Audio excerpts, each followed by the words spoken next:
Me avisó Belén que no tenía un micro conectado. Me he puesto el de la tablet y este no me lo puse. Vale, ahora se supone que me escucháis.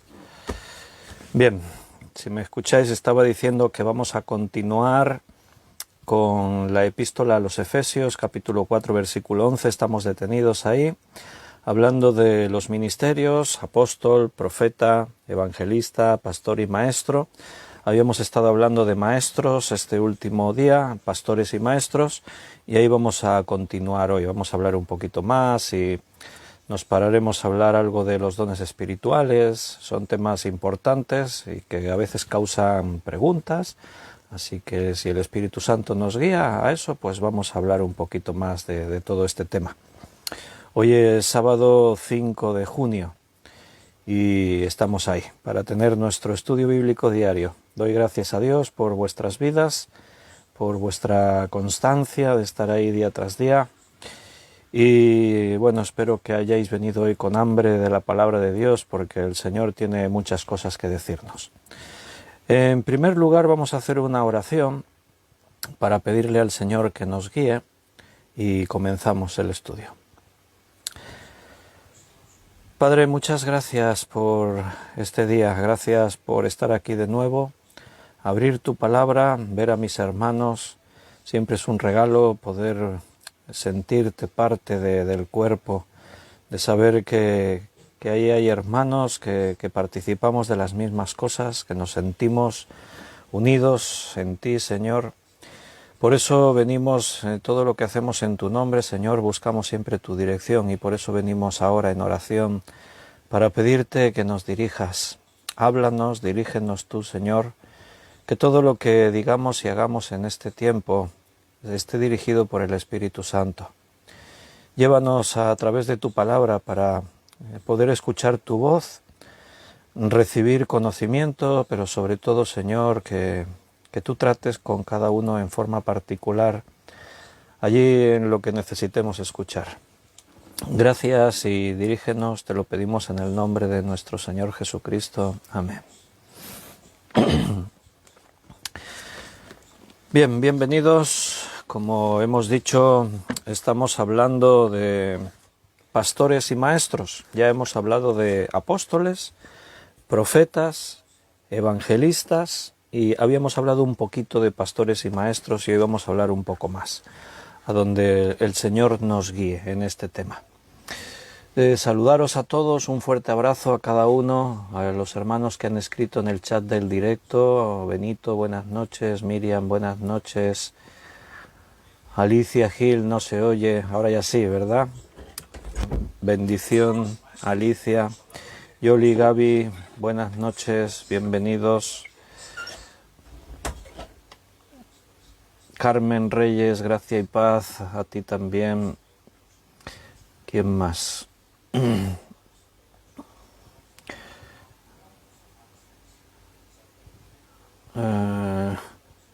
Me salta, no sé qué pasa últimamente, que antes hacías así con el dedito y la barra de los mensajes, y ahora cuando toco y la desplazo me salta. Cosas de la informática. A ver, ¿quién ha escrito más por aquí? Paco, Rosario, Tamara, bienvenidos. Y tenemos aquí a Liliana, David y Liliana, David hijo, y la pequeña, a ver si me acuerdo del nombre, Daniela. Le dije hoy que la saludaría. Daniela, besitos. Juan Vázquez, bienvenido, buenas tardes. Me alegra verte. Beatriz también, buenas noches. Enoe, buenas noches o tardes. Bienvenida. Alina, buenas noches. Ana Karina, buenas tardes. Bienvenidos a todos los demás que estáis ahí conectados, todos. Me alegro mucho de que estéis por allá y con ganas de estudiar la palabra del Señor. Vamos a seguir hablando de pastores y maestros. Hay palabras sinónimas. Hablamos de pastor, pero también hay palabras sinónimas como anciano u obispo, también se puede decir. La palabra obispo en el griego es episkopos. Episkopos significa supervisor, el que vigila. Eso sería el significado literal de la palabra episcopos, que es de donde se ha traducido al castellano, casi que no hay traducción, es la palabra griega, obispo.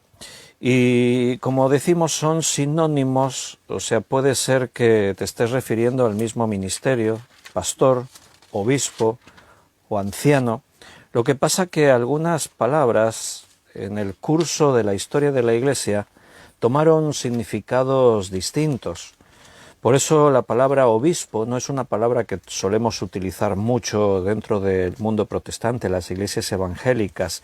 Algunos sectores de la iglesia evangélica sí, igual dentro de iglesias más conservadoras, luteranos, metodistas, no sé, ahí igual se utilizan más según qué palabras, pero en general en el mundo evangélico pues no utilizamos tanto la palabra obispo porque es una palabra que se asocia más al catolicismo romano.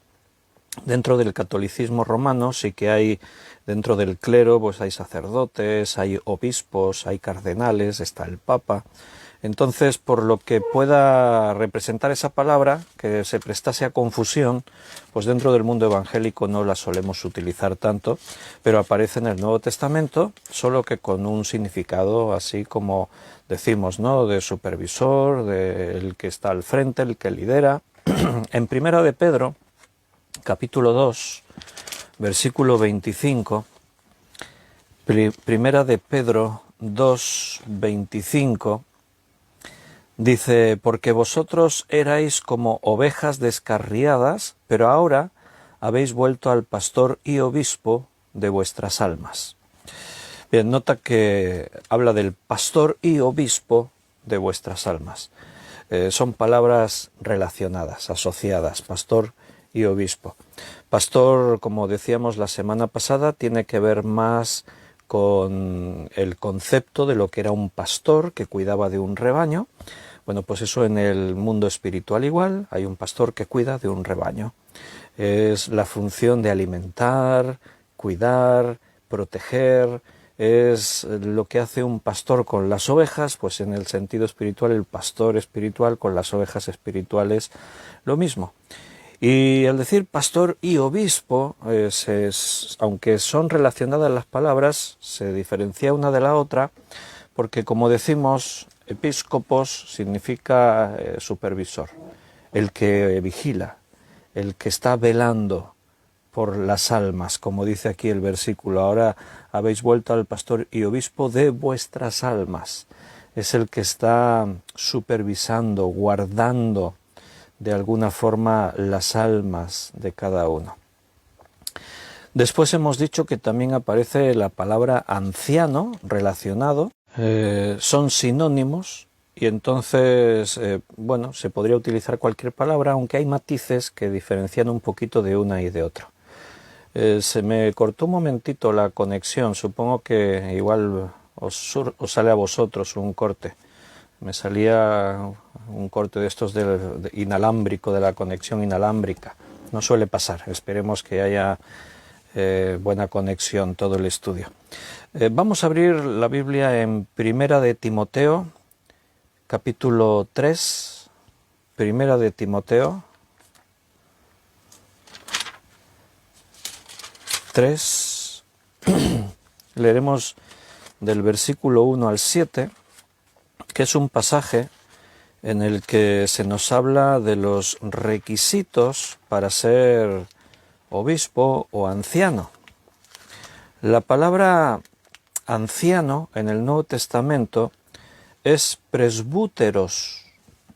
El presbiterio es el consejo de ancianos, de líderes, de responsables en una iglesia. De ahí la palabra presbútero, de ahí viene presbiterio.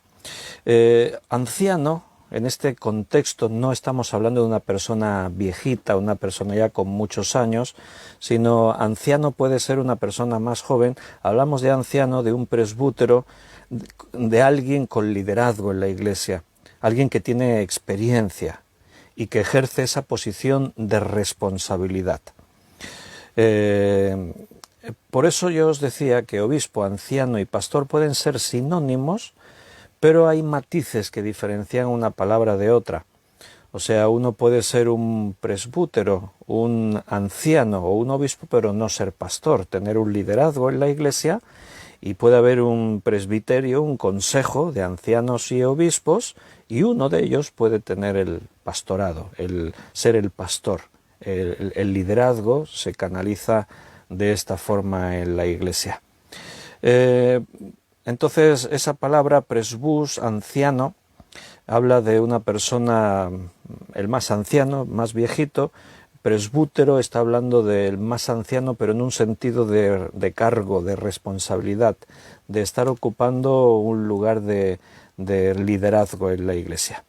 Como hemos dicho aquí en primera carta a Timoteo, capítulo 3, del versículo 1 al 7, se dan requisitos para los obispos, ancianos, pastores, aquellos que están en el liderazgo, se dan estos requisitos. Vamos a leerlo. Palabra fiel. Si alguno anhela obispado, buena obra desea, pero es necesario que el obispo sea irreprensible, marido de una sola mujer, sobrio, prudente, decoroso, hospedador, apto para enseñar, no dado al vino, no pendenciero, no codicioso de ganancias deshonestas, sino amable, apacible, no avaro, que gobierne bien su casa, que tenga a sus hijos en sujeción con toda honestidad, pues el que no sabe gobernar su propia casa, ¿cómo cuidará de la Iglesia de Dios? No un neófito, no sea que envaneciéndose caiga en la condenación del diablo. También es necesario que tenga buen testimonio de los de afuera, para que no caiga en descrédito y el lazo del diablo. Muy bien, esos son requisitos para poder ejercer el liderazgo dentro de la Iglesia de Cristo. Tanto si eres pastor, si eres obispo, si eres anciano, si estás en una posición de liderazgo, es lógico que tienes que tener unos requisitos. Cualquiera no puede estar ejerciendo un liderazgo, tienes que tener un testimonio. Imagínate cuando escogieron a los diáconos, que lo estudiábamos hace pocos días allí en el libro de Hechos, si para escoger a unos diáconos que su tarea era tratar con la gente, servir a las mesas, atender a los necesitados, si para ser un diácono ya tenías que tener los requisitos de estar lleno del Espíritu Santo, tener buen testimonio, tener sabiduría, tener conocimiento de la palabra de Dios, pues imagínate, un líder en la Iglesia siempre tiene que ser un ejemplo. Tenemos que decir algo, no hay líderes perfectos, no hay hombres perfectos. Si buscamos al pastor perfecto, no lo encontraremos. Un pastor es un hombre como otro y tendrá sus limitaciones, tendrá cosas en las que será mejor y cosas en las que será peor. Pero no estamos hablando de eso. Es como hablar de buscar la iglesia perfecta, no existe. Estamos hablando del testimonio, estamos hablando de requisitos fundamentales que uno tiene que tener si quieres ejercer liderazgo. Fíjate que lo primero que dice el texto, si alguno anhela obispado, buena obra desea. O sea, esto es palabra fiel, dice ahí. O sea, si tú quieres ejercer este liderazgo en la iglesia, si tú quieres ser usado por Dios, es bueno que desees eso. Pero tienes que cumplir con unos requisitos. No es que, yo quiero esto y es un nombramiento, me nombran y... No. No es nombramiento, es reconocimiento. O sea, tú ejerce y entonces te reconocerán. No es que te nombramos y ya tienes que demostrarlo. No, demuéstralo primero. Y entonces vendrá el reconocimiento. ¿Qué requisitos son estos? Los hemos leído. Vamos a repasarlos un poquito. No vamos a hacer un estudio profundo de cada una de las características que dice ahí, pero podemos mencionarlas. Lo primero que dice es irreprensible. O sea, que no se le pueda reprender en nada, que no le puedas reprochar, sí, tú estás predicando, pero mira tú lo que haces. Es lógico, ¿no? No vale aquello de haced lo que yo digo, pero no hagáis lo que yo hago. No, en la iglesia nuestras palabras tienen que estar respaldadas de nuestra conducta. con nuestro ejemplo, que sea irreprensible, que sea marido de una sola mujer. Esta característica, algunos dirían, bueno, ¿y es necesario que pusiese esto? ¿A quién se le ocurre la idea de que un líder en la iglesia pueda tener varias mujeres?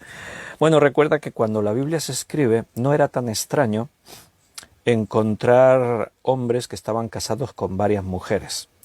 En culturas orientales y en culturas de la zona así de Oriente, esto era muy frecuente. Hoy en día también ocurre en según qué países, en según qué culturas puedes encontrar hombres que están casados con varias mujeres. En la Biblia, muchos de los personajes bíblicos, algunos de ellos importantes, estaban casados con varias mujeres. Siempre se ha hecho la pregunta, ¿y por qué Dios permitía eso?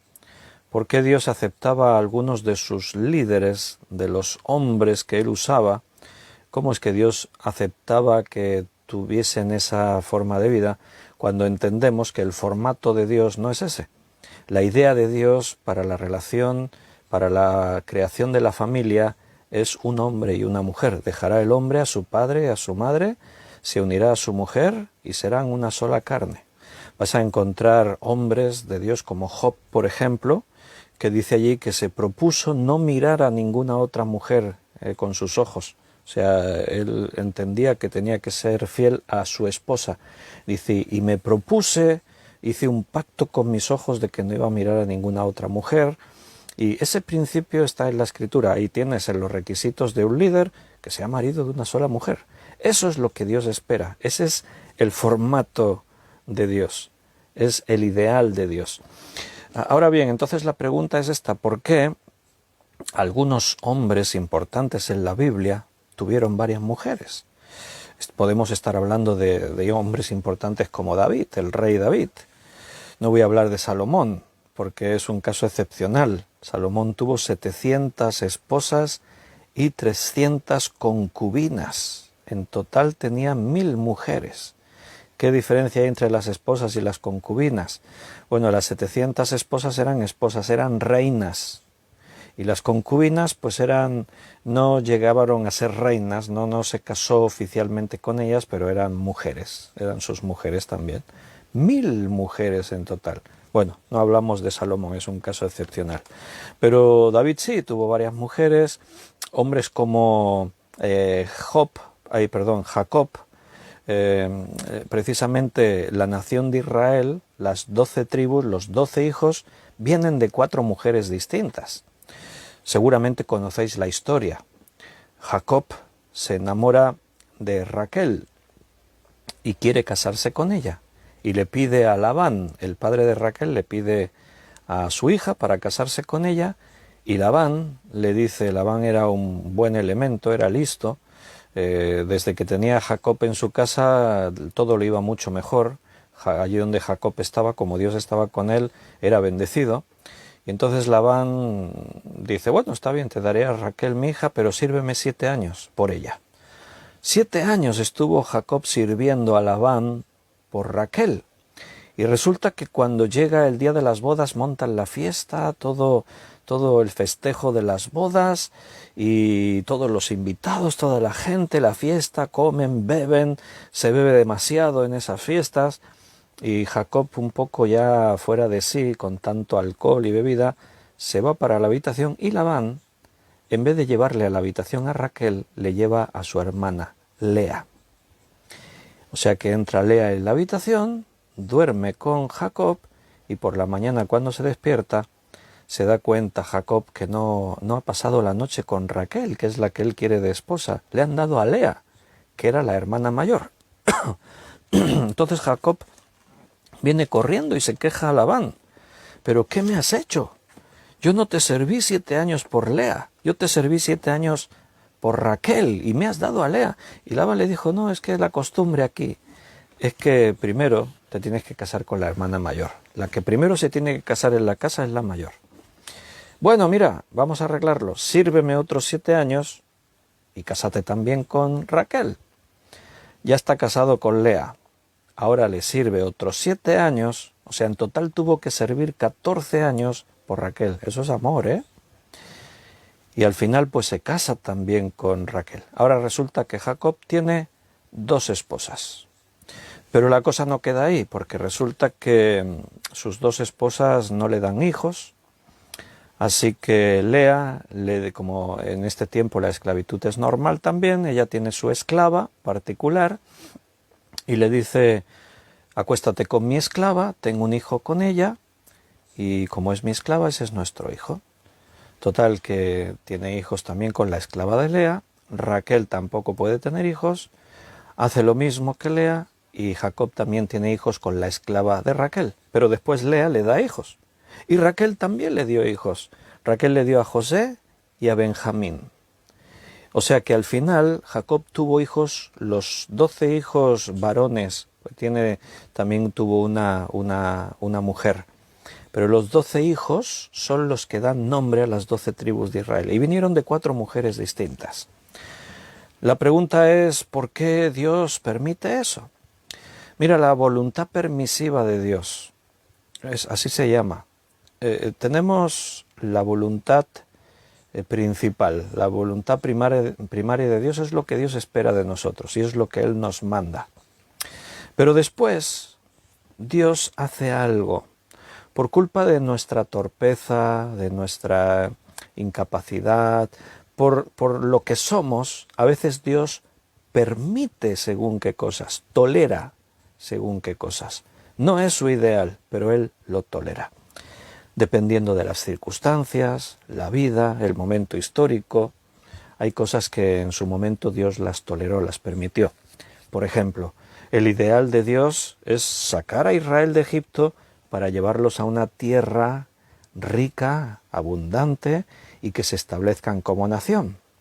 Esa es la voluntad primaria de Dios, pero el pueblo, en su rebelión, porque no tienen una mentalidad de hijos, tienen mentalidad de la esclavitud de Egipto y se han traído idolatría y cosas de Egipto, bueno, pues no quieren entrar a poseer la tierra. Y entonces, ¿qué hace Dios? No les obliga, tolera, permite que se queden en el desierto, se queda 40 años con ellos. ¿Y qué es lo que hace Dios? Trata con ellos y prepara una nueva generación. Eso es lo que Dios siempre hace con nosotros. Cuando tú le fallas a Dios, Dios no te desecha, Dios acepta. Las consecuencias las pagamos, no te olvides. Si tú pecas, si tú haces algo indebido, después sufres las consecuencias. Pero Dios no nos desecha, porque si no, ¿quién quedaría? No habría nadie. O sea, nadie es perfecto. Así que Dios se adapta, cede, no es su voluntad principal, pero lo acepta y sigue tratando con nosotros y sigue trabajando con nosotros. Entonces, pues bueno, vamos a encontrar muchos casos raros en la Biblia, ¿no? De personas a las que Dios usó y que tenían vidas desordenadas desde nuestra perspectiva, pero como os he dicho antes, en esta época tener diferentes esposas no era algo que estuviese tan mal visto. Era algo bastante frecuente en algunas culturas y pueblos orientales y de Oriente, pues esto era normal y entonces pues no es la idea principal de Dios, pero Dios a veces acepta. Esa es la explicación. Ahora bien, en la Iglesia seguro que había casos de maridos que tenían varias mujeres. Pero estamos hablando del liderazgo de la Iglesia y el liderazgo tiene que ser un ejemplo. Por eso un pastor, un obispo, un anciano no puede tener varias mujeres. Aunque, repito, no era algo que estaba del todo mal visto en esta época, pero ahora en Cristo hay que exigir un poco más. Lo que Dios espera de ti no es simplemente teoría, no, hay que esforzarse. Hay que poner el listón al nivel. Entonces, sí, nadie es perfecto, todos pecamos, pero no te justifiques en eso. O sea, el Señor nos llama a una vida de santidad, de integridad, aunque no seas pastor, aunque estos requisitos aquí son para los líderes, porque es obvio, si estás en el liderazgo tienes que ser ejemplo, pero estos requisitos se aplican a la vida de cualquier cristiano. Solo que en un cristiano que no tiene liderazgo, Dios es más tolerante. Entonces, pero tenemos que apuntar siempre a lo mejor. Nunca te conformes donde estás. Adelante. Entonces, que sea marido de una sola mujer. A veces se han dado casos complicados en la Iglesia.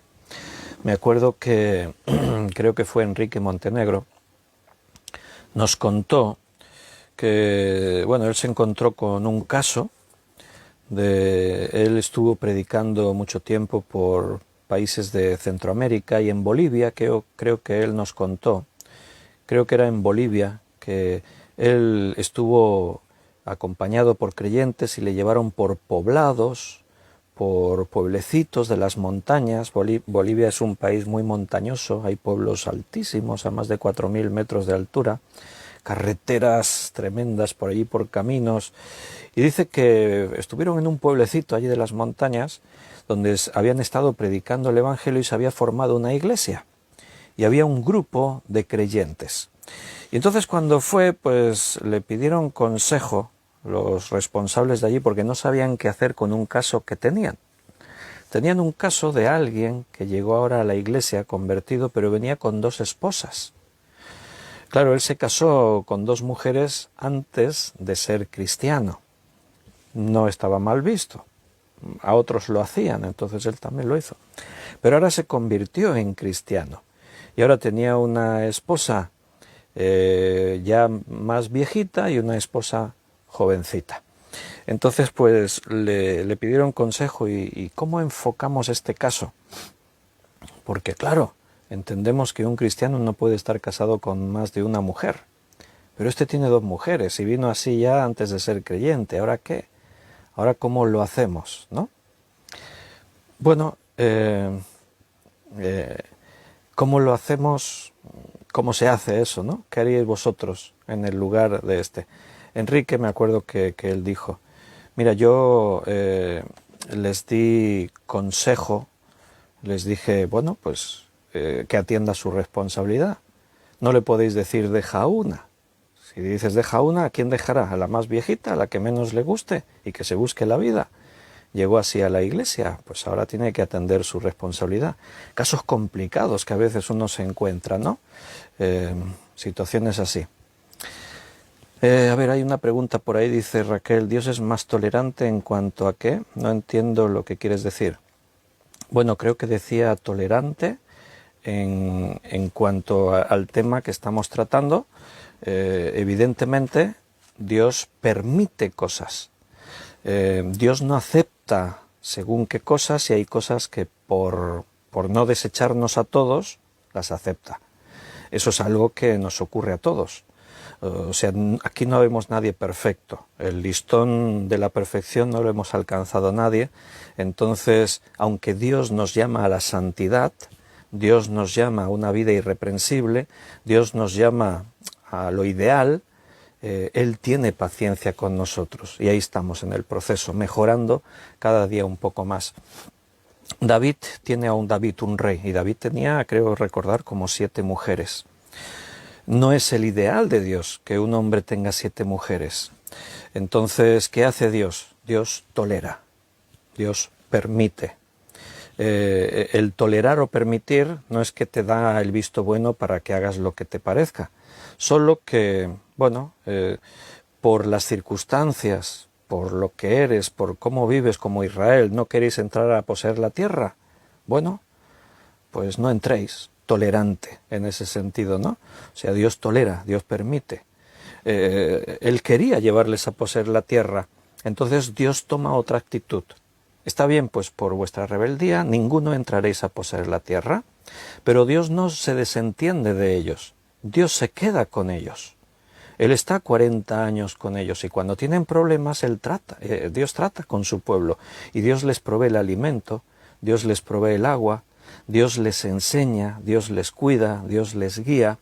Dependiendo de nuestro nivel ahí donde estamos, Dios trata con nuestras vidas.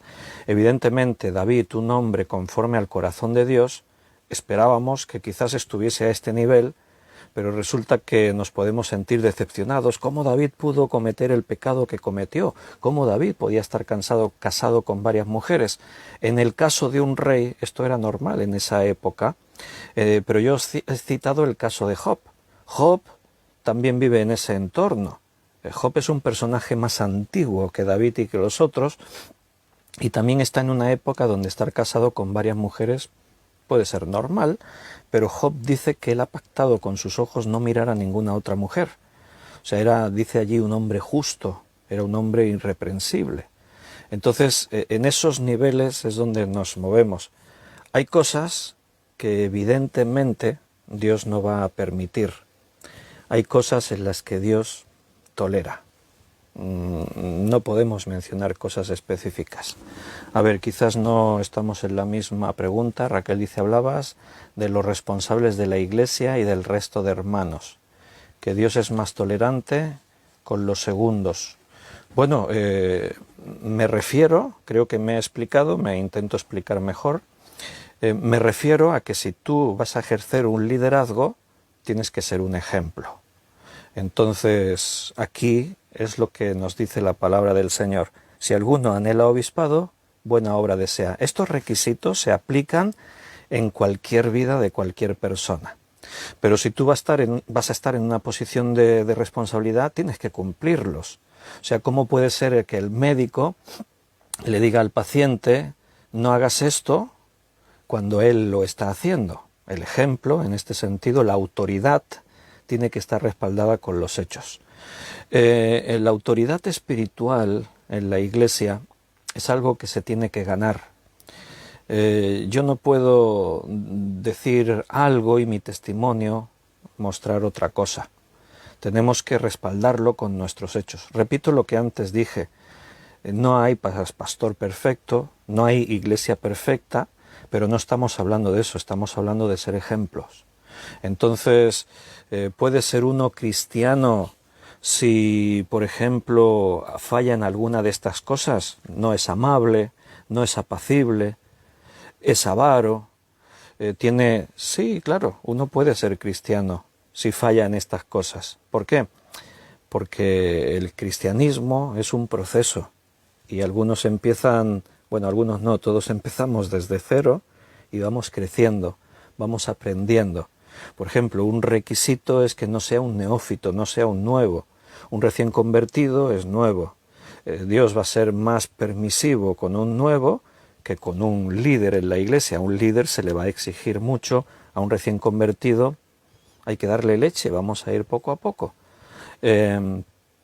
A los corintios, Pablo les habla como a hermanos, pero también les dice que son carnales, que no han crecido, se quedaron como niños, y la exhortación es, tenéis que salir de ahí. Evidentemente Dios tiene tolerancia con estos, pero uno en ese nivel no puede ser un líder. A estos se les llama a perfeccionaros. Estáis en divisiones, toleráis pecados, estáis en actitudes de rebeldía, hay conflictos entre vosotros que trascienden a las autoridades civiles. Entonces, uno que está metido en todos estos problemas y en todos estos pecados, ¿cómo puede ejercer como pastor? No se puede. Entonces, a eso me refiero. Dios tiene paciencia en ese nivel con a un líder le va a exigir mucho más. A David, cuando David peca, durante un año David calla su pecado, no dice nada. Pero al final Natán viene con la palabra de Dios. Dios te dice, David, y Dios le dice. Y David se arrepiente, y David se humilla, y Dios restaura cuando hay arrepentimiento, pero, por ejemplo, en ese caso Dios no tolera, Dios no permite, Dios no puede aceptar que su rey, un hombre conforme a su corazón, haya pecado y se esté haciendo el loco. Durante un año estuvo así. Y Dios, fíjate, esperó. Dios esperó y calló. Dios callaba y esperaba. Dios sabe, Dios tiene un tiempo para todas las cosas. Dios tiene un tiempo para tratar con cada uno. A veces es necesario que pasen esos tiempos. Con Abraham estuvo 12 años sin hablarles, en silencio, Dios. Entonces Dios tiene tiempos. Pero después de un año, en su tiempo, Dios sale al encuentro de David para confrontarlo. David, ¿qué es lo que has hecho?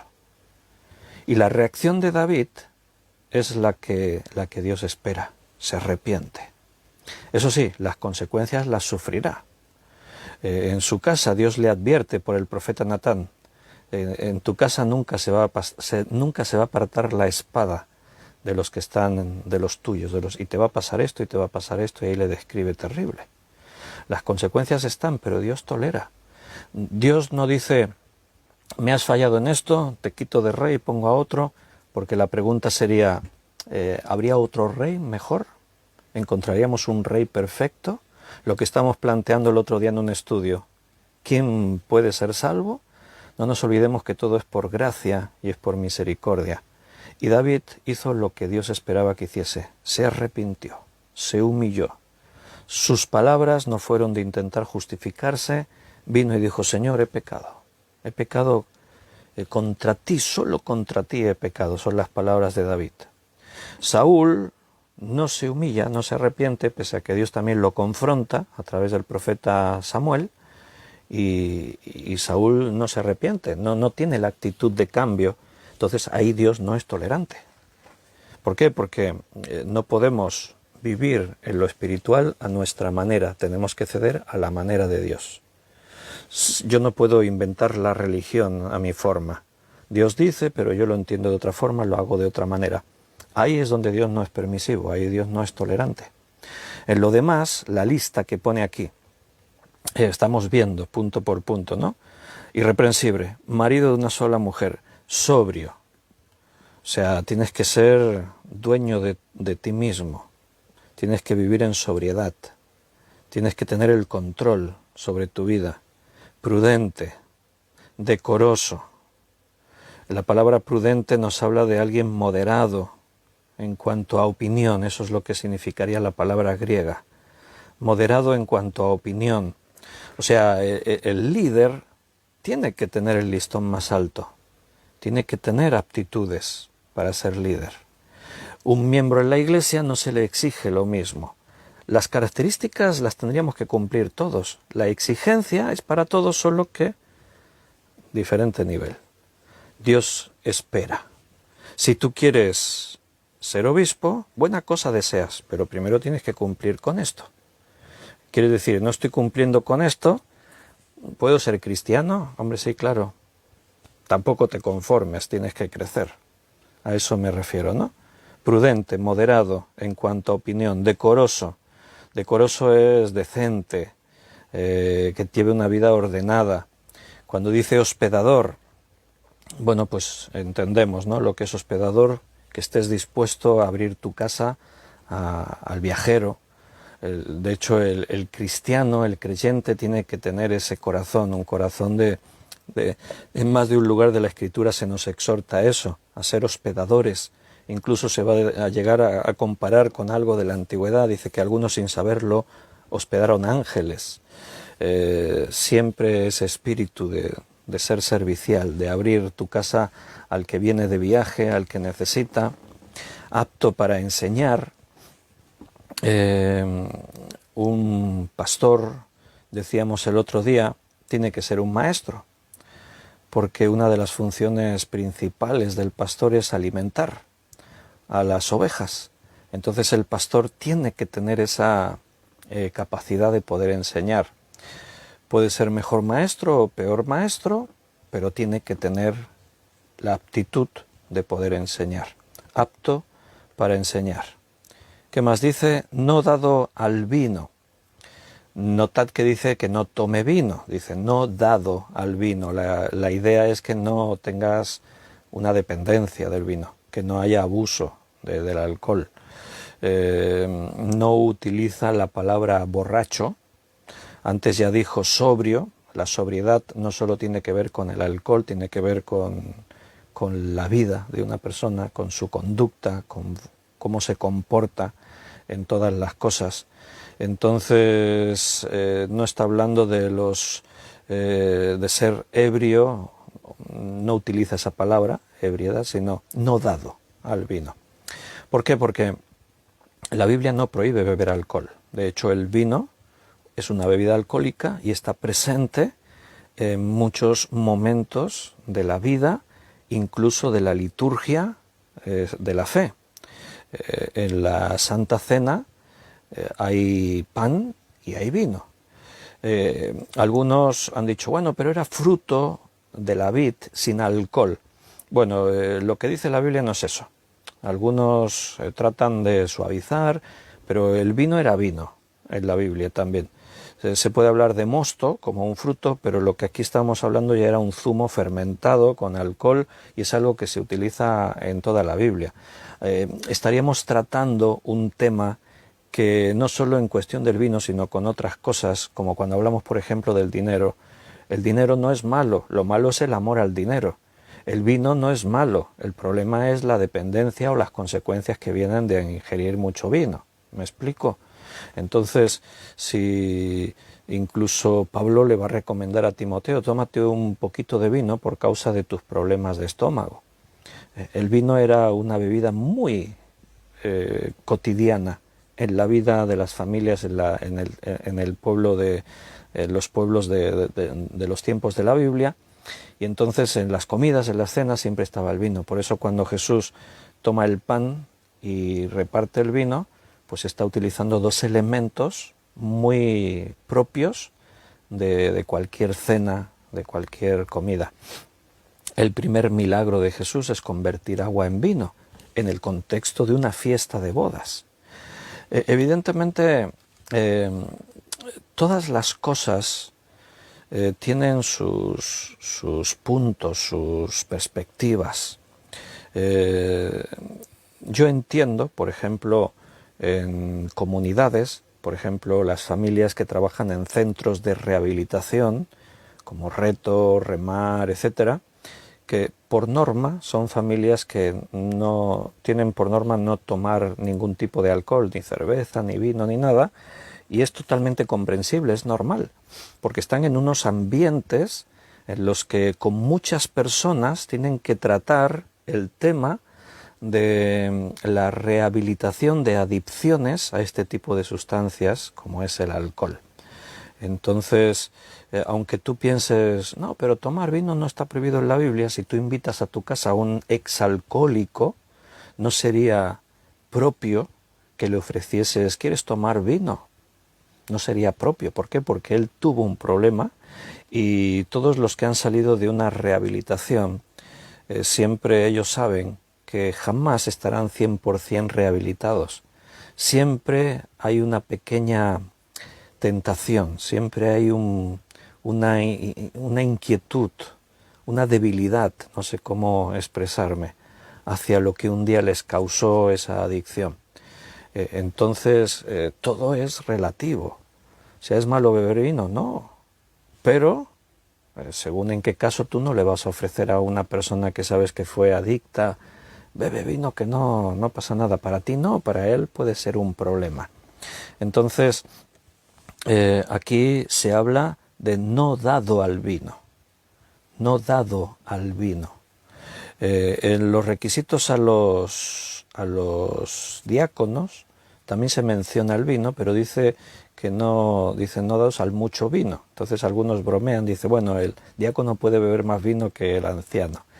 Dos formas de expresarlo distintas, pero lo que quieren decir en ambos casos, el fondo es el mismo, es que no abuses. La idea de Pablo, todo me es lícito, pero no todo me conviene, no me dejaré dominar por ninguna cosa. O sea, uno tiene que ser, como antes decíamos, sobrio. Tiene que tener esa actitud de control. A partir de ahí, hermano, tú tienes que ser sabio. O sea, a lo mejor no es lo mismo beberte un poquito de vino, si tienes costumbre en las comidas, una cerveza, o decir, es que yo solo me tomo un vaso de vino, pero después me bebo una cerveza, y después me bebí un carajillo, después me tomé un whisky, después, bueno, ahí es donde uno tiene que tener la tolerancia. Y no vale hacer como aquel del chiste, que iba al bar y pedía el vaso de vino y se ponía así, se tapaba los ojos y se bebía el vaso de vino con los ojos tapados. Y cuando el de la barra, el barman, le preguntó, ¿y por qué te bebes así el vino? Le contestó, es que el médico me ha dicho que al vino ni verlo. Entonces pues no lo veía, se tapaba los ojos, se lo bebía pero no lo veía. Bien, ¿qué más dice por allí? No pendenciero. ¿Qué quiere decir eso? Ser un pendenciero es una persona violenta, que siempre se mete en discusiones, es esa persona que siempre está así con la actitud de que se pelea con cualquiera, siempre por cualquier causa se está peleando con todo el mundo.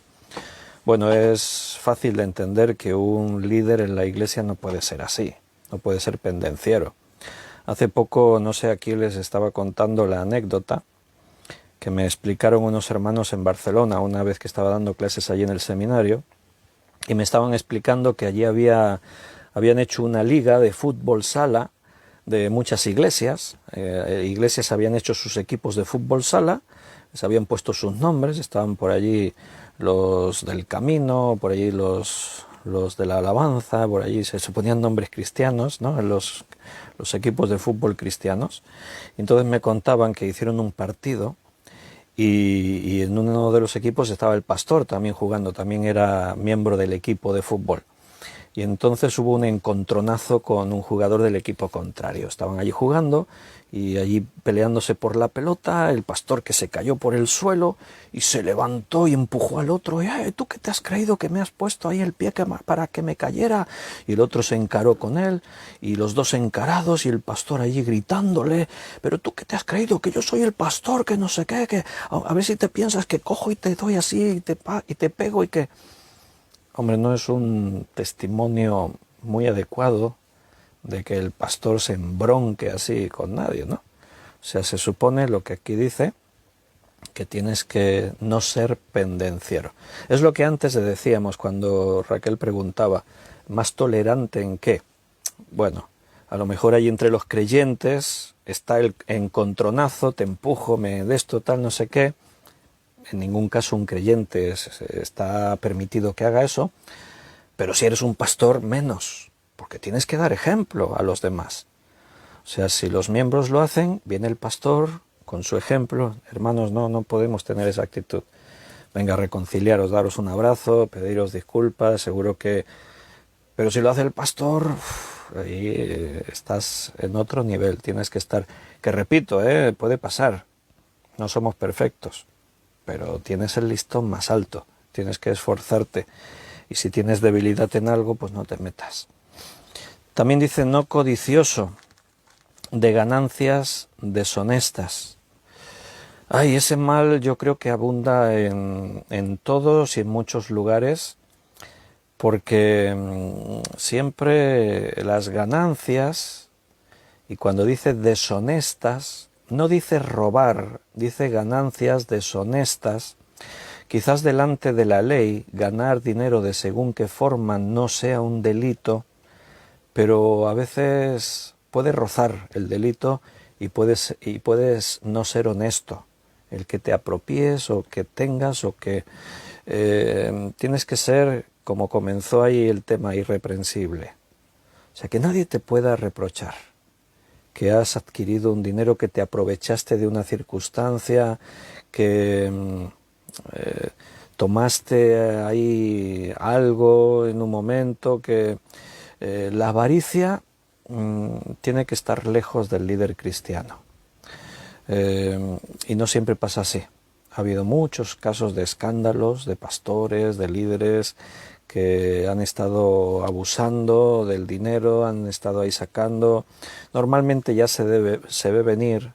Son iglesias que se pasan domingo sí, domingo también, pidiendo dinero, las ofrendas, se hace mucho énfasis, mucha importancia al dinero. Traed vuestras ofrendas si queréis que Dios os bendiga, si quieres que Dios te sane, tienes que ser primero tú generoso con Él. Y este tema del dinero es un mal que afecta a todos y también a muchas iglesias. De ahí que es uno de los temas principales en la Biblia, el dinero. Es uno de los temas que más textos hablan sobre él, sobre el dinero, porque es uno de los males, como dice por ahí, que es la raíz de todos los males, el amor al dinero. Bueno, pues un líder en la iglesia, un pastor, un obispo, un anciano, no puede ser codicioso de ganancias deshonestas. Eso no quiere decir que viva en la pobreza, que vaya con la ropa rota y que no tenga ni qué comer. también hablando del pastor o los líderes en la iglesia, dice que el obrero es digno de su salario y que el que gobierna bien sea recompensado con doble honor. Y ahí doble honor se refiere a doble salario. O sea, que se le pague bien, es lo que está diciendo. Pero aquí hablamos de la codicia, es lo opuesto. También dice que sea amable.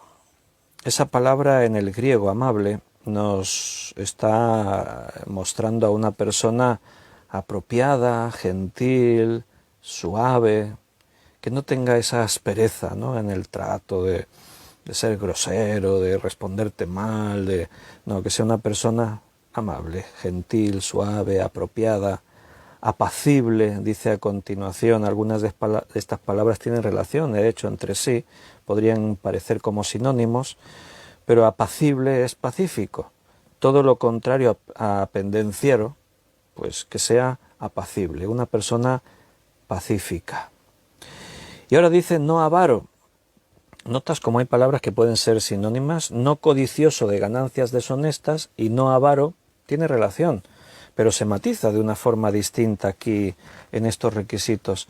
La avaricia es ese deseo desproporcionado para tener bienes, sea dinero, propiedades. La avaricia busca poseer, pero de una forma desproporcionada. Ama el dinero, ama. La codicia te lleva a tener para ti. No compartes porque lo quieres todo para ti. Un líder no puede ser así, no puede ser avaro. Que gobierne bien su casa, dice ahí. Y añade que tenga a sus hijos en sujeción con toda honestidad y explica, porque el que no sabe gobernar su propia casa, ¿cómo cuidará de la iglesia de Dios? Claro, es un principio, ¿no?, que como todo lo demás es lógico. ¿Cómo puedes tú estar enseñando si en tu propia casa es todo lo contrario? Tienes que ser ejemplo en todo. Aquí también tenemos que matizar, porque hay muchos casos y de pastores y de personas con ministerios que sus hijos quizás no han seguido la fe. Aquí se matiza, que tenga a sus hijos en sujeción con toda honestidad. Entonces, ¿qué pasa?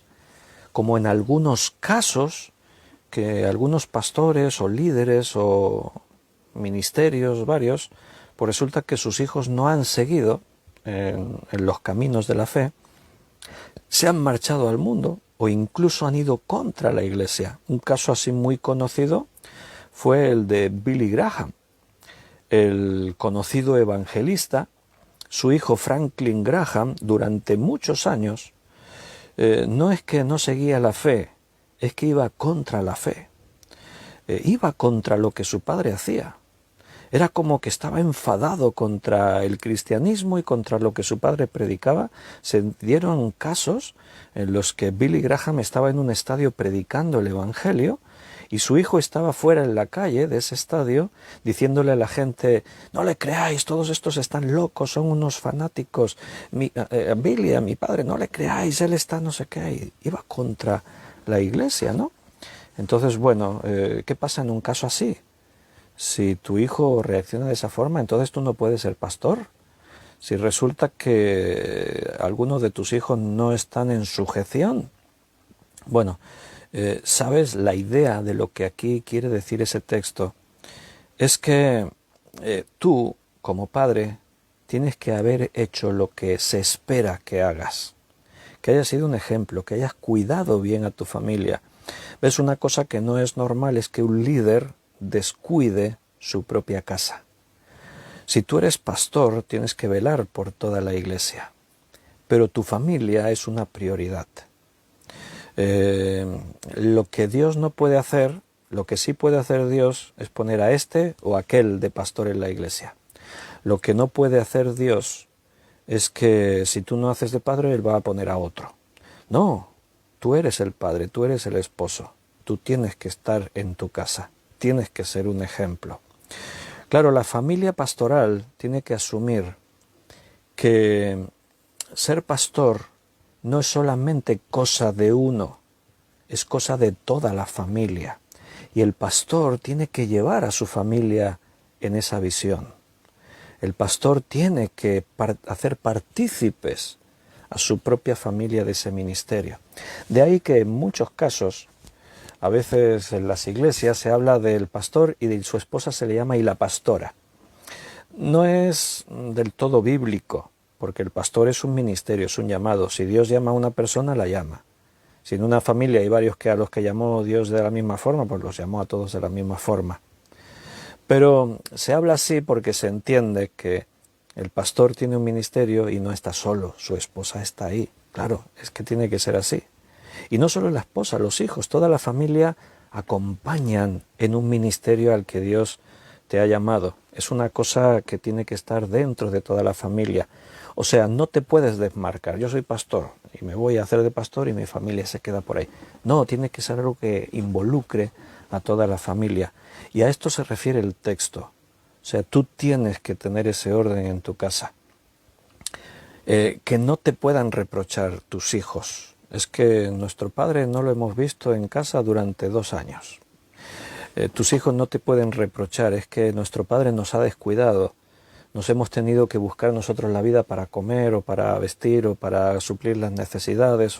No, tú tienes que tener en tu casa en orden. Eso es lo que quiere decir ahí. Porque es obvio que las personas son libres y el principio instruye al niño en sus caminos y aun cuando fuere grande no se apartará de ellos, no siempre se cumple.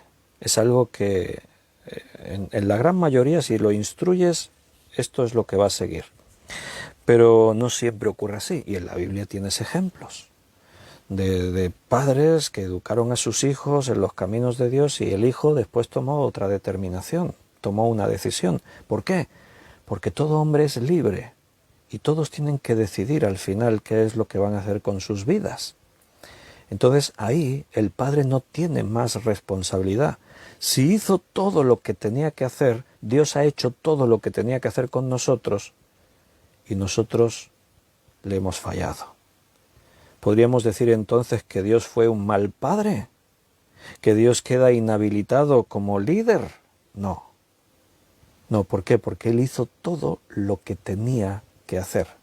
Fuimos nosotros los que, tomando una decisión equivocada, cuando digo nosotros me refiero a los hombres, a la humanidad, decidimos desobedecerle, decidimos tomar nuestros propios caminos.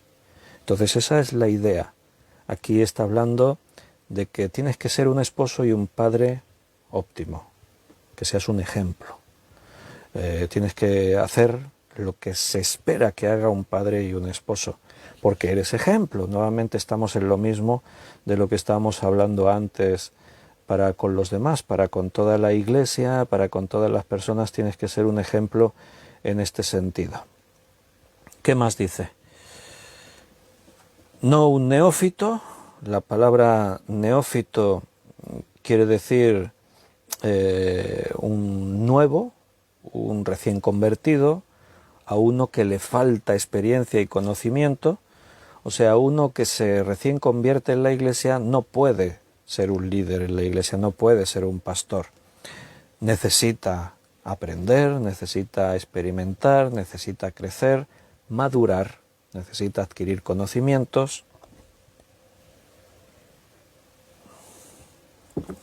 Muchas veces ha pasado en la iglesia que personalidades del mundo, cantantes famosos, gente influyente en el mundo, actores famosos, resulta que se convierten, llegan a la iglesia y llegan siendo personalidades. Todo el mundo los conoce, son famosos en todo el mundo. Entonces, ¿qué se ha hecho? Se les aprovecha y se les pone en posiciones de autoridad. Se les dan responsabilidades, se los ponen a predicar, a dar testimonio, a hacer campañas evangelísticas. Eso ha pasado en casos de cantantes del mundo que se convirtieron y llegaron a Cristo, de actores famosos se convirtieron y llegaron a Cristo. Y claro, es un reclamo. Si se nos convierte aquí en la iglesia un cantante famoso, un futbolista famoso, un actor famoso y llega a la iglesia, es un reclamo para que la gente del mundo venga. porque la gente del mundo quieren hacerse el selfie con el famoso. Entonces se te va a llenar la iglesia de gente. ¿Y qué hacen las iglesias? Los ponen en lugares visibles, de responsabilidad. Y eso es antibíblico.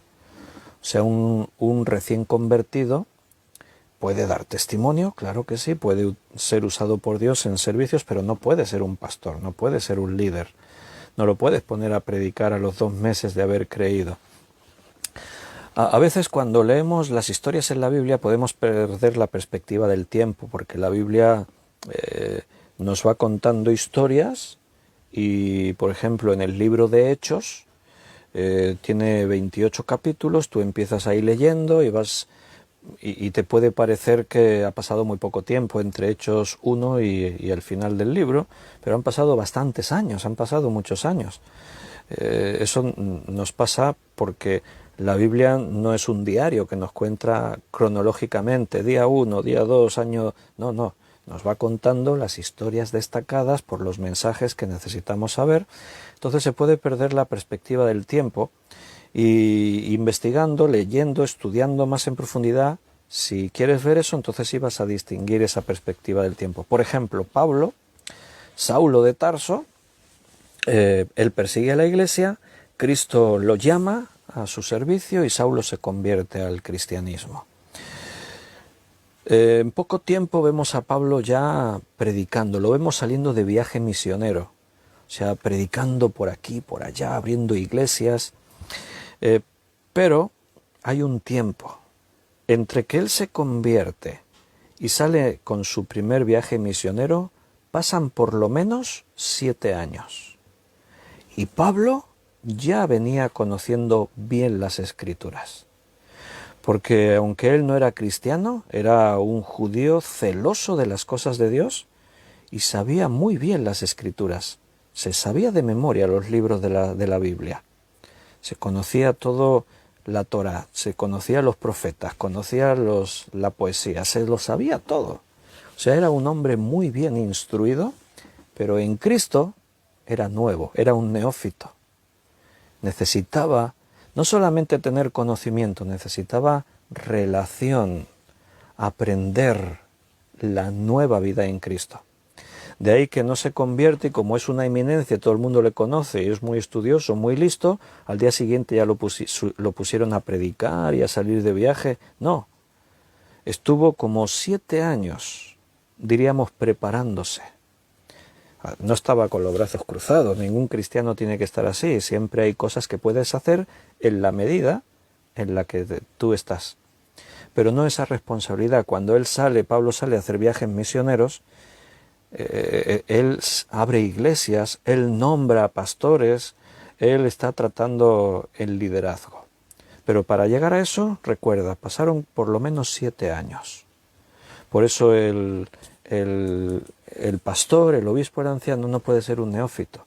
Necesita tener un rodaje, necesita ya tener una formación, una madurez espiritual en todo lo que eso representa. Dice, una razón para que no sea un neófito no sea que envaneciéndose caiga en la condenación del diablo.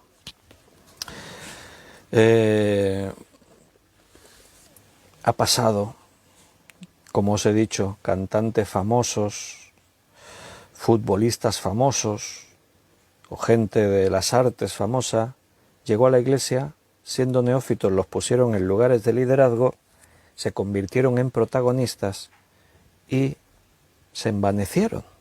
¿Por qué? Porque venían de ese mundo. O sea, un cantante famoso, un deportista famoso, un personaje famoso, sea de lo que sea famoso, vive en ese envanecimiento. A todos nos satisface cuando te alaban, te reconocen, cuando lo que tú haces produce reacciones en los demás, a todos nos gusta eso. Pero sabemos que como cristianos no buscamos ese honor para nosotros. Ahora en Cristo todo lo que hacemos viene del Señor, depende del Señor. Separados de Él nada podemos hacer. Él es el que merece todo el mérito. Cristo es el que lo hace todo, el que merece toda la gloria, la honra, el honor. Nosotros somos solo vasos de barro. La gloria que hay en nosotros la pone Dios. Entonces no podemos caer en ese envanecimiento. El neófito, que puede venir de ese contexto del mundo, cuando llega a la iglesia y la iglesia también le aplaude y la iglesia le reconoce y le piden firmas, autógrafos y se hacen selfies, sigue envaneciéndose. Porque dice, wow, esto no tiene la madurez para entender que yo no soy nada, Cristo lo es todo. Entonces en el mundo evangélico pasó esto con un cantante famoso que en una denominación, él cree, él viene a la iglesia y lo ponen allá a pastorear al día siguiente, prácticamente. Y entonces pues lo iban exhibiendo por todas partes, lo ponían a predicar y a cantar en todas partes, y al cabo de unos años se consumió totalmente, dejó la iglesia desengañado, le sacaban dinero, lo utilizaban, no tenía la madurez, no estaba preparado, era un neófito. Y dejó la iglesia, ahí lo dice, no sea que envaneciéndose caiga en la condenación del diablo. Dejó la iglesia, se fue al mundo a cantar otra vez canciones para el mundo, ya no las cantaba para Dios. Bueno, por eso no puede ser un neófito. Y también es necesario que tenga buen testimonio de los de afuera, para que no caiga en descrédito y el lazo del diablo.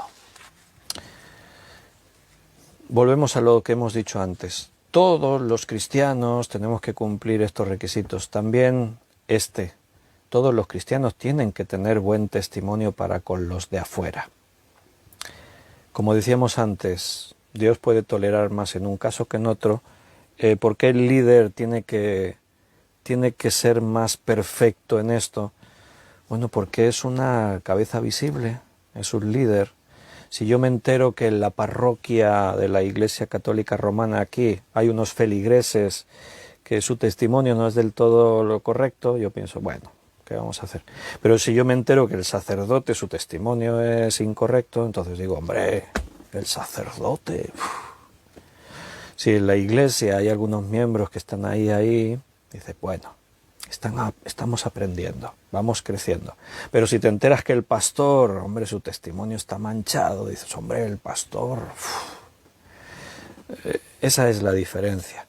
El que gobierna tiene que ser un ejemplo. Y no somos perfectos, pero tenemos que esforzarnos, tenemos que exigirnos más.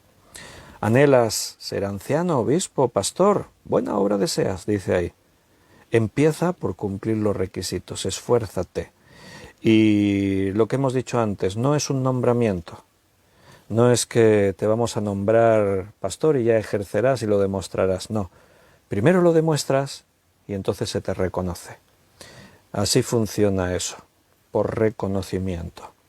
En la Iglesia reconocemos, quien nombra es Cristo. En cualquier caso, no hay posiciones, los miembros en la Iglesia, quiero decir, todos son importantes, todos los miembros. Ayer estábamos hablando en la clase del Seminario Bíblico de Fe, estaba dando la clase y estamos estudiando Hebreos y llegamos allí a la parte que habla de los diezmos, porque dice, hablando de Melquisedec, que Abraham le dio los diezmos de todo. Y entonces estábamos hablando de eso, del concepto mayordomía en la Iglesia, lo que significan los diezmos. El cristiano, ante todo, una característica que debe tener es que tiene que ser generoso. En el Nuevo Testamento el concepto diezmo no se plantea igual que en el Antiguo Testamento, aunque en el Antiguo Testamento el diezmo también se practicaba de una forma distinta o distorsionada de como Dios lo transmitió. En ese caso, en el que Melquisedec dice que Abraham le dio los diezmos de todo, Melquisedec dice diezmos y ofrendas. Ahí se habla en el Antiguo Testamento de diezmos y ofrendas. La idea es la misma que en el Nuevo Testamento. Es que yo tengo mentalidad de mayordomo, o sea, lo que yo tengo no es mío, es de Dios. Y Dios me enseña el principio de dar. En Corintios se nos dice, allí Pablo está diciendo, y que cada primer día de la semana, esto es el domingo, que cada uno aparte según prosperó, que aparte según haya propuesto en su corazón para ofrendar. No habla de diezmos, no dice tanta cantidad, no, según tú prosperes, entonces lo que tú decidas dar para el Señor, pero da, ese es el concepto de que soy parte del cuerpo y dependo absolutamente de Dios. En el cuerpo todos somos importantes. Cuando tú haces algo para el Señor, eso sí, valioso, valiosísimo, importante, sea lo que hagas. Hablábamos de diezmos, pero entonces hablamos del tiempo, y también se puede diezmar el tiempo. No, o sea, es lo mismo que el dinero. Aprende a dar de tu dinero, pero tu tiempo, aprende a dar de tu tiempo. Pero igual que el dinero, no es que yo le doy al Señor el diezmo y lo demás es mío. No, aprende a ofrendar, pero piensa lo que tienes, todo es de Dios. Tu tiempo es igual. Dale al Señor de tu tiempo cuando hay la necesidad en la iglesia, cuando hay una reunión, cuando puedes compartir con los hermanos, pero que sepas que tu tiempo no es tuyo, es todo de Dios. Entonces, administralo de esa forma. Hablamos de ministerios. El próximo día en el estudio vamos a seguir hablando de esto, volveremos a 1 Corintios 12 y analizaremos un poco mejor lo que allí dice, porque allí habla de dones, de ministerios y de diversidad de operaciones. Y intentaremos profundizar más un poco en todo esto, porque es el tema al que nos ha llevado Efesios 4:11. Y Cristo mismo constituyó apóstoles, profetas, evangelistas, pastores y maestros. El cuerpo de Cristo, ese es el tema de Efesios. Y cómo el cuerpo de Cristo debe funcionar. Todos somos miembros. Y aunque a ti Dios no te llamó a ser pastor y eso, entonces tú no puedes decir como hoy decíamos, no, vale, pues esos requisitos son para el pastor, no son para mí. También son para ti. Solo que si quieres ejercer liderazgo, sí o sí tienes que cumplirlos. Si quieres ser diácono, sí o sí tienes que estar lleno del Espíritu Santo, tienes que tener todo conocimiento, tienes que tener buen testimonio. Y los demás creyentes no, también. Pero tú vas a hacer algo visible, entonces a ti se te exige. A los demás no se les exige también, pero Dios es más tolerante. A eso me refiero, ¿no? No te conformes con donde estás. Esfuérzate. Sé un ejemplo. Es natural que todos miramos lo nuestro. Yo miro mis intereses, miro lo que los demás me deben, miro lo que espero que hagan conmigo, miro qué es lo que puedo sacar de todo esto. Hay que invertir eso, hay que cambiar el orden. La palabra de Dios no nos lleva a eso. La palabra de Dios nos lleva a poner la atención en lo que hay enfrente, en qué puedo aportar, en qué puedo mejorar, en qué puedo bendecir. Eso es lo que Dios espera de nosotros. Cuando nos lo invertimos al revés, todo será murmuración, todo será ver la fealdad en los demás, todo será el juzgar a los hermanos, todo será... Cuando te vuelcas en lo que tú puedes dar, ocurre lo contrario, todo es bendición. Pastores y maestros, eso es lo que hemos estado hablando hoy. Hacen falta muchos obreros, porque la mies es mucha. Rogad al Señor de la mies que envíe obreros a su mies. Hay que estar ahí tomando mentalidad de siervo, de mayordomo, como decíamos, para realmente estar en el centro de la voluntad de Dios. Si no, estaremos en su voluntad permisiva, pero no es lo ideal. Cuando tú estás en el centro de la voluntad de Dios, entonces estás tranquilo. Hay paz, sabes que estás donde tienes que estar. Y Dios trata contigo y te bendice de una forma especial. Queridos hermanos, lo vamos a dejar ahí porque estamos ya dentro de la hora que hemos terminado. Son las 10:20 Y mañana nos queda más. Y no os podéis acostar muy tarde, que mañana por la mañana tenemos reunión, tenemos culto. Nosotros, como siempre, estaremos en nuestro local de reuniones a las 11 de la mañana, hora de España, y ahí veremos lo que el Señor pues nos quiere decir y cómo y estar ahí disfrutando de la alabanza, de la predicación de la palabra, de los testimonios, de todo. Y por la tarde a las 9, pues volveremos a estar ahí otra vez. A ver, Ana Karina dice, ¿y cómo se debe diezmar? Estoy despidiéndome, pero bueno, déjame un minuto, me tomo un minuto. Antes expliqué, el diezmo es, como dice la palabra, la 10ª parte. Si yo gano 1000, el diezmo serían 100. Así es como el judío ofrendaba. Cobraba 1000, daba 100 para el Señor. En el Nuevo Testamento el planteamiento es más que eso. Algunos preguntan, ¿pero el cristiano puede diezmar? Hombre, como poder sí, porque lo que dice la Biblia es como propusiste en tu corazón y según has prosperado. Porque el diezmo es imperfecto. No es lo mismo alguien que gana 400 euros y da el diezmo, 40 euros, ¿cuánto le quedan para él? 360. Vivir con 360 euros al mes es complicado. Si tú ganas 3.000 euros al mes y das el diezmo, das 300 euros. Dices, oh, un buen diezmo. Sí, pero ¿cuánto te queda para ti para pasar el mes? 2.700 euros. Entonces, no es ese el principio, el diezmo, punto, no. El principio es dar. Puede ser el diezmo un buen sistema, pero el cristiano va más allá del diezmo. Según hayas prosperado, lo que tú te propongas. Y no es dar de lo que nos sobra, sino dar de lo que tenemos, porque ahí demuestras que confías en Dios y que reconoces que lo que tengo es de Dios. Es un tema amplio, ayer en el seminario lo estábamos desarrollando más y ahora ya no me puedo extender.